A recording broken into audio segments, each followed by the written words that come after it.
général et Norris Consulting, le niveau de préparation reste globalement insuffisant. La loi se doit de rester en veille active. La cybersécurité sur le secteur des finances, la santé, les collectivités locales, les transports, l'énergie. La DGCCI a lancé une loi qui est la loi 0520. Le conseil que je donnerais, c'est de commencer doucement mais sérieusement. Il faudrait adopter des solutions souveraines, résilientes, évolutives.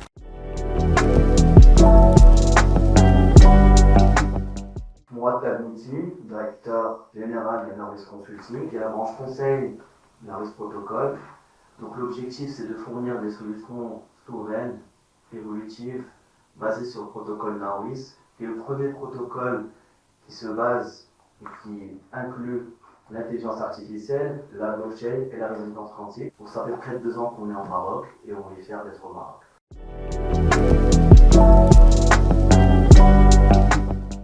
Le niveau de préparation reste globalement insuffisant.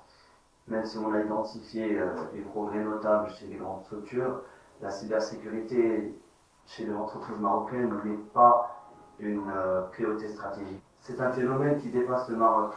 C'est une tendance mondiale. La cybersécurité est souvent perçue comme une charge sans retour sur investissement clair, jusqu'à ce qu'une attaque survienne.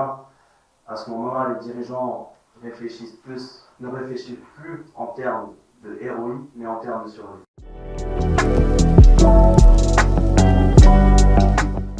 Il y a des secteurs qui sont ciblés plus fréquemment que d'autres, comme le secteur des finances, la santé, les collectivités locales, les transports, l'énergie, mais globalement tous les secteurs sont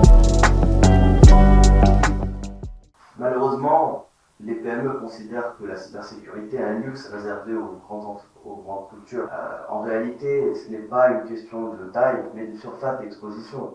Des PME qui gèrent des contrats sensibles ou alors ont des accès, on va dire, numériques à ces grandes structures-là, peuvent servir de point d'accès à ce genre de structures-là et peuvent servir de point d'accès à des cibles plus stratégiques.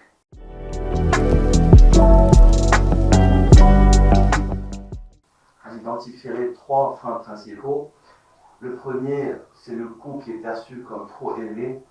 Le second, ça serait une pensée qui est faussement illusoire, qui dit que ça arrive qu'aux autres. Et bien sûr, il faudrait aussi penser à former, à sensibiliser le personnel. C'est très important. Bien sûr, la majorité des PME, par exemple, le premier vecteur, c'est l'humain. Ce genre d'attaque arrive lorsque, par exemple, quelqu'un qui travaille dans une PME clique sur un lien frauduleux, une attaque de phishing par exemple, ou alors un mot passe trop faible. Donc, il y a aussi des solutions pour pouvoir remédier à ces problèmes-là. C'est effectuer des exercices ludiques, comme des simulations d'attaques de phishing par exemple. Former, sensibiliser, faire des formations simples et régulières. Il faudrait aussi, je dirais, pouvoir avoir ou être dans une culture bienveillante dans la PME.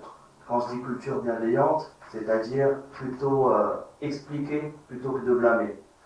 Quand je dis ça, c'est d'encourager les collaborateurs et les employés à se diriger vers le directeur du système d'information, alors leur expliquer lorsque on pense qu'on a détecté une anomalie sur son poste, d'aller et de leur expliquer le problème. Je pense que c'est très important afin de rassurer tout l'écosystème d'une société et rester protégé. Donc, la loi se doit de rester en veille active. Je dirais aussi que cette loi-là, à terme, devra intégrer de nouveaux éléments, comme la protection des données souveraines, comme la résilience quantique.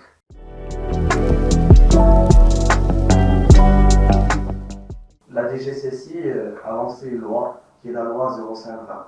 La loi 0520, c'est une avancée importante. On ne peut pas le nier. Même si les menaces, malheureusement, évoluent plus rapidement que la législation.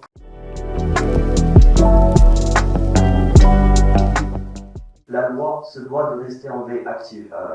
Je dirais aussi que cette loi-là, à terme, devra intégrer de nouveaux éléments, comme la protection des données souveraines, comme la résilience quantique.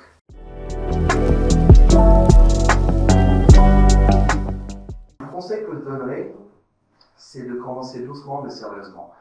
cartographier ses accès, ses systèmes critiques, ses connexions, et aussi faire des audits, même simples, pour pouvoir détecter et identifier ses points faibles. Je dirais aussi qu'il faudrait pouvoir former ses employés, les sensibiliser, les rassurer. Et aussi, pourquoi? Parce que la meilleure des technologies, si elle n'est pas entre les mains d'un personnel avisé, on ne pourra pas en tirer pleinement parti. Ça, c'est clair. Je parlais aussi d'un point important qui n'est pas assez abordé au Maroc, c'est le zéro trust. Il faut commencer à réfléchir en termes de zéro trust. On appelle ça zéro confiance aussi. C'est arrêter de penser que tout ce qui vient de l'intérieur est fiable.